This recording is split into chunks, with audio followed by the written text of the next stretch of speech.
Bienvenidos, aloha, welcome into Sunset Rewind. I'm your host, Alex Crawford. Alongside me, as always, former Oregon State tight end Howard Kroom. Week 10 over, postseason is here, and we got not one, not two, not three, but four postseason berths for the Sunset League. Of course, the champions, the Los Alamitos Griffins, the Edison Chargers in second, Corona Del Mar Sea Kings in third, and the Newport Harbor Sailors getting an at-large berth. Howard, 4 teams getting in. That's big. That's a big deal. I mean, what jumps out at me is we didn't just get 4 teams wherever we could get them into the playoffs, happy to have people sliding into lower divisions. No, we got 3 teams in the top 2 divisions. Obviously, Los Al's in the top division playing St. John Bosco, which is going to be tough. But 3 teams in the top 2 divisions, got a 4th team in Newport Harbor. It just shows the strength and the talent of Sunset League competition and the competition that Sunset League teams play in their non-conference schedule. So it's a great look for the Sunset League.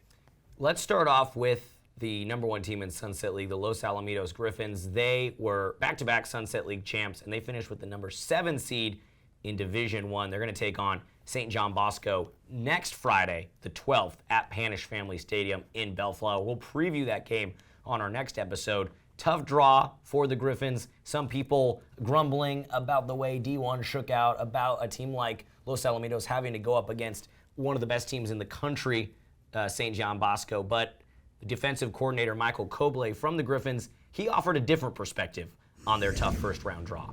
Well, I think some people got this thing all wrong. A lot of people complaining about placement and things like that. We need to change our priorities, and our focus is that, hey, we earned a spot in the Division I football championship, the best division in the nation, with 4 or 5 of the best teams in the nation. That has to be an accomplishment. It can't just be, oh, well, we lost and we were in the Division II championship or Division III championship now, and we have a chance to win it. And that's going to be more prestigious than being in the Division I championship. When I was at Cypress, we wanted to be like Los Al, And, when, us being at Los Al, we want to be at that top level. We want to be as good as we can possibly be. Well, I like the perspective that Coach Cobleigh is bringing. I hadn't looked at it like that. I was one of the talking heads that was saying, hey, it's not fair that this excellent team in Los Al has to go up against one of the best teams in the country and maybe have their season end prematurely. I was in that camp. We did a whole show on that. But after talking to Coach Cobleigh, he said, this is an opportunity for us. We want nothing more than to be competing against the best of the best. He mentioned at my previous school, we wanted to be like Los Al. We wanted to be in the top division, regardless of who we have to play. This is what we work for. This is an opportunity for us to rise to the occasion and show what we have. And I think that's just such a great stance to take and perspective to have.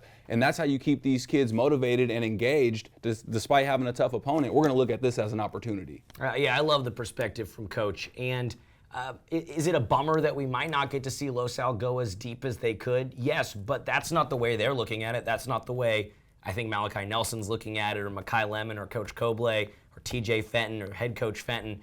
I think that they're viewing it as an opportunity, so maybe we should shift our perspective a little bit as well. Well, it'll be a fun game, and we'll get to see another Sunset League, Trinity League matchup, and we'll see how it shakes out.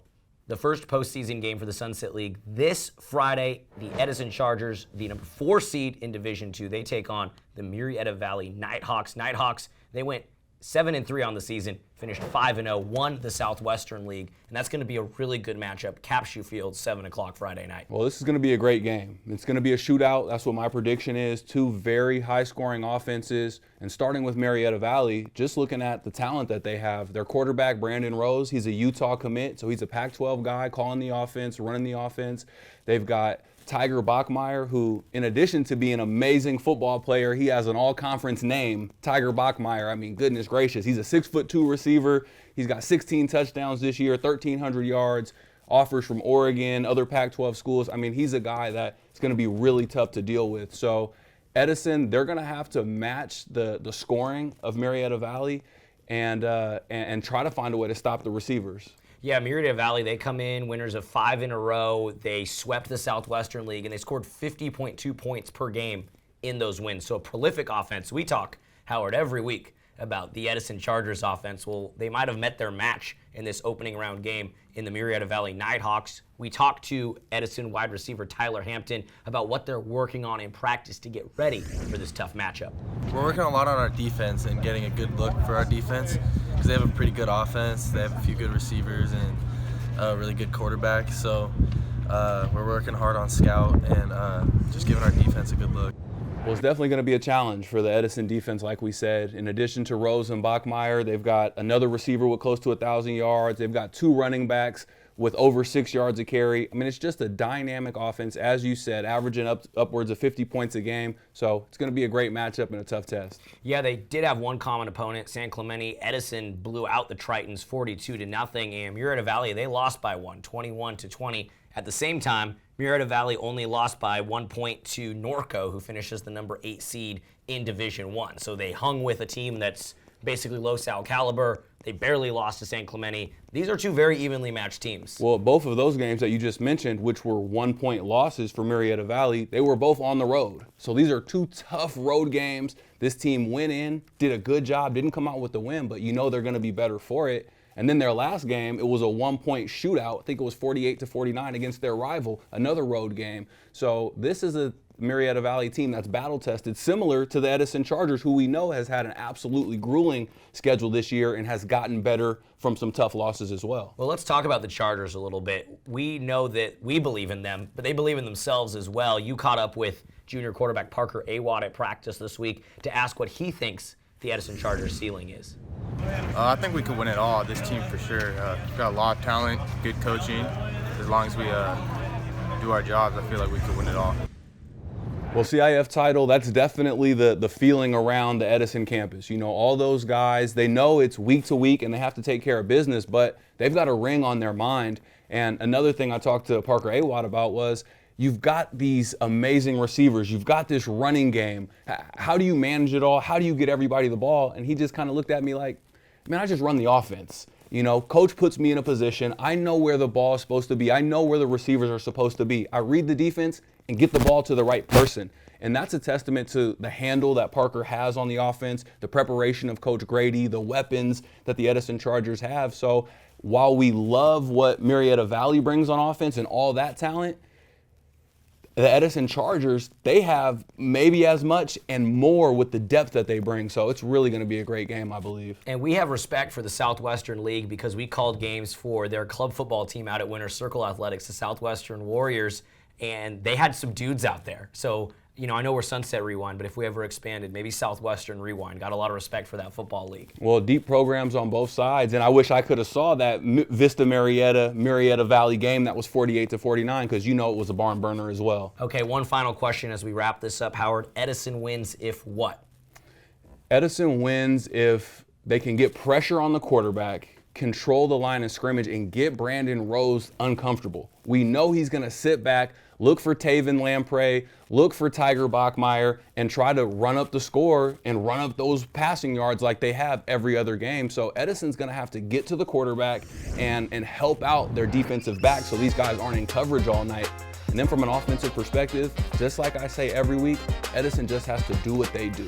Start with Troy Fletcher, hand him the ball, let him get those hard yards that he gets, and then give Parker Awad the ball and let him spread it around the field to his receivers. There's so much talent on the Edison side. They're disciplined, they're well coached. I think they have enough to run away with this thing, if I'm being honest. Just run the plays. Like Parker Awad said, if Edison just runs the plays, executes, they definitely could go all the way. Absolutely. The last time the Coronado Mar Sea Kings went to the postseason, they won the state championship. This year, they finished third in the Sunset League. They draw the number 11 seed, or get the number 11 seed in the Division II playoffs. They draw the number 6 seed, the Warren Bears. They'll be on the road at Warren High School. This should be another game with prolific offensive production, high-powered teams going at it, and a lot of talent on the field. I mean, I don't want to sound like a broken record, but I'm also very excited for this game, Warren against Corona Del Mar. The Warren Bears, by the way, champions of the San Gabriel Valley League. Well, there's a lot to be excited about, especially on the offensive side of the ball. We know CDM, they're 8-2. They've done a lot of great things this year. Warren, they're 8-0, and their offense is absolutely prolific and led by one of the best quarterback prospects in the country. We got David Razor against Nico Iamaleava, 2 junior QBs.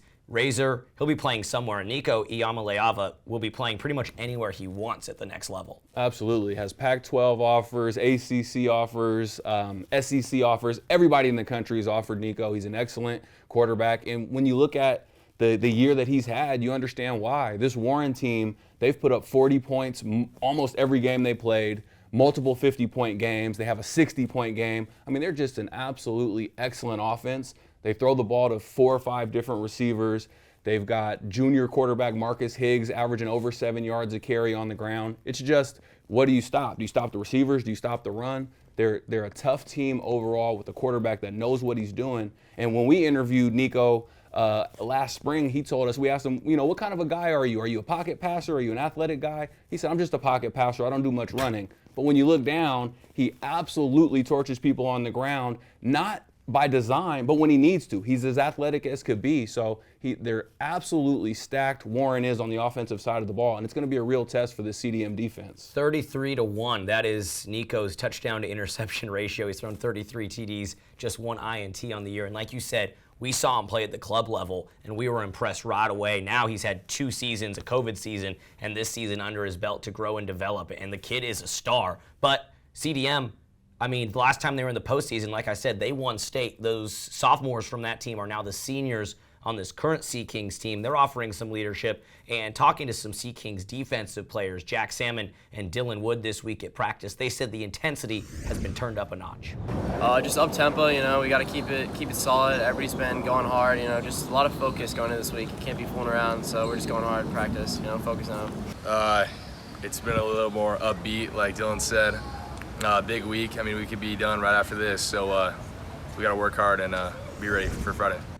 Well, and that intensity and that teamwork and that buy-in, that effort that we know we're going to get out of CDM, that's what I like about them. They may not have a guy that has LSU offers and every Pac-12 school offering them, but they've got 11 guys on the field at one time that are playing together, doing the right thing, playing with incredible intensity. And that's a recipe that makes it tough on anybody because they're not just playing with intensity. CDM has talent as well. On the offensive side of the ball, we mentioned David Razor. He's a kid that's going to play college football.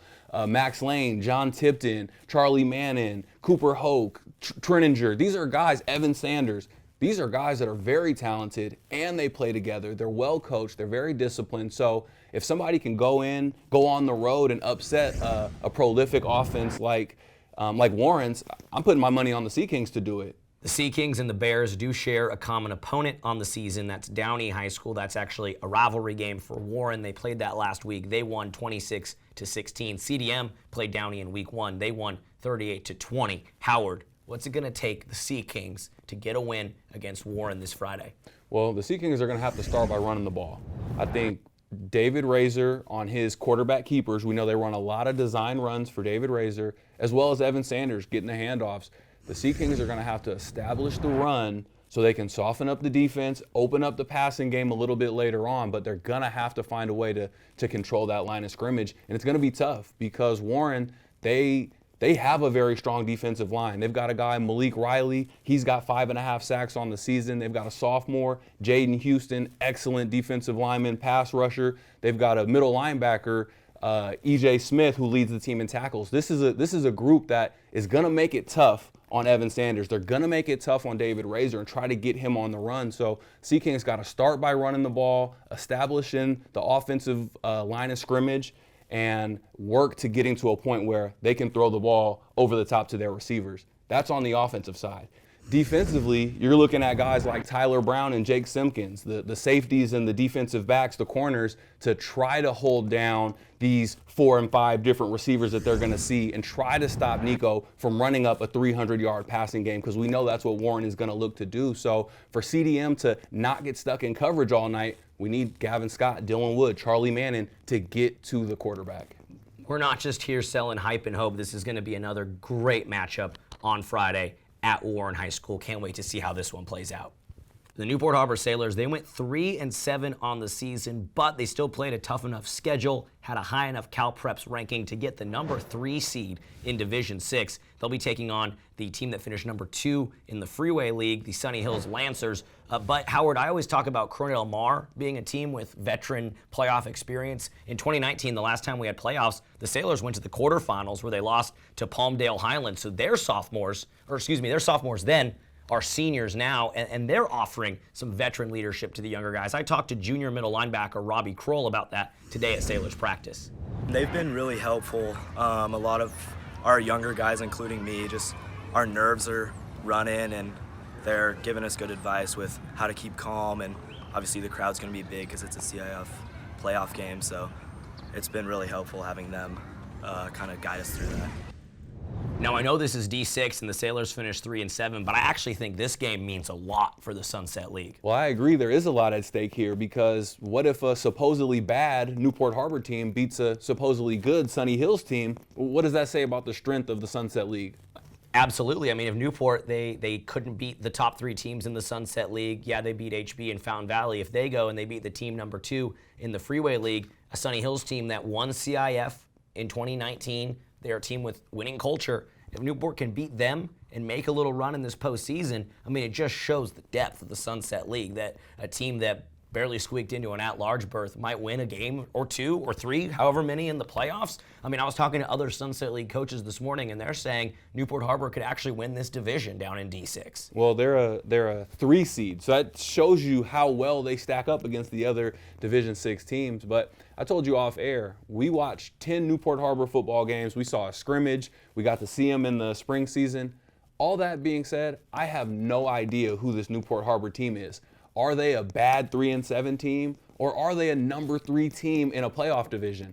So that's why this is a huge game, because the same could be said about Sunny Hills. You know, like you said, if Newport Harbor goes and beats Sunny Hills, does that mean that maybe they win the Freeway League if they're in it? So I think it's going to be a fun matchup, and it is an important game for the Sunset League, even though it's all the way down in Division 6. Well, let's talk about the game itself. I think we've been saying this all season long. We say it every week. Sailors offense, stagnant, anemic, not finding the end zone, going scoreless for long periods of time, 8-quarter streaks without finding the end zone. What do they need to do to get the offense going on Friday night at Davidson Field? Well, the offense is the biggest question for me, especially this week going into the playoffs. That's the biggest question. You know, we've seen great stuff out of the defense, but it's been absolutely inconsistent on offense. You know, is it going to be a 200-yard game for the running back, as we've seen a few times for Harbor, or is it going to be a game where Harbor's left with 70 yards of offense at the end of the night? So to answer your question directly, what do they need to do? The same thing I think almost every team needs to do. Start by handing the ball off to the running back, establish that run game, find some success on first down, get it to 2nd and 6, 2nd and 4, 2nd and 5, so you have options and you can get the ball to some quick slants to Josiah Lamarque, run a screen for Cashton Hingham, find Zach Zamora over the middle, and mix it up a little bit. But when you're constantly behind the sticks at 2nd and 11, 2nd and 12, like we've seen Harbor a lot this year, it really makes your offense one-dimensional to where you have to pass, and there's just not a lot in the playbook. So Harbor has to start out by running the ball, finding success on first down. That'll get everything else going and hopefully allow their offense to get in a rhythm. You know, I started off by talking about the Sailors offense because it's been a head scratcher for me this season. I'm a Newport Harbor alum, so I'm like, what's going on with the offense? Can we figure it out 10 games into the season, game number 11? But let's talk about Sunny Hills. How do the Lancers match up with the Sailors? What are their strengths? Well, I think it's going to be actually a good matchup because the Lancers are a team that runs the ball. You know, they're almost 2/3 run, 1/3 pass, so they're very heavy on the ground. They hand the ball off to 4 or 5 different guys who have all made impacts and all contributed to the 7-3 season. So they've got a versatile running game, and I think that matches up well, and it's going to be interesting for the Sailors because over the last 4 or 5 games, the Sailors have looked very tough at stopping the run. They've been hats all over the field, flying around, 11 guys to the football. Carson Diavola just cutting guys in half every game with brutal hits. So you've got a team that stops the run well versus a team that loves to run the ball. It'll be an interesting matchup. Yeah, this is a fascinating game to me just because of what you said. We don't know what these two teams are in terms of 7-3, 3-7, yet Newport's a higher seed. So it's going to be really fascinating to see how this plays out. It's great that 4 Sunset League teams got into the postseason. It'd be even better if, from top to bottom, we could pick up a few wins as a league, as the Sunset League to March. Could we even see an Edison CDM final in D2? Could the Sailors make a little run in D6? Could Los Al, now I'm getting crazy, could Los Al potentially make a game of it against St. John Bosco? It's going to be a fun postseason. Well, Coach Cobleigh from Los Al got me excited and got me feeling like, you know what, maybe it's not going to be a win, but let's look at this as an opportunity for Sunset League. Like you said, we might see a CDM Edison Division II final. That would be amazing. And then for the Sailors, you can make your whole season by winning 1 playoff game, winning 2 playoff games, and you feel like you had a great year. So just a couple of weeks ago, the Sailors were 1-5. Now they've got an opportunity to win a playoff game, maybe go to the second round. So it'll be a big week. It'll be a fun week, and I can't wait to get to it. For my co-host Howard Kroom, for all the players, parents, and coaches in the Sunset League, this is Alex Crawford saying from the 405 to PCH, from Saddleback to the Pacific Ocean, you've been watching Sunset Rewind. Thanks for tuning in.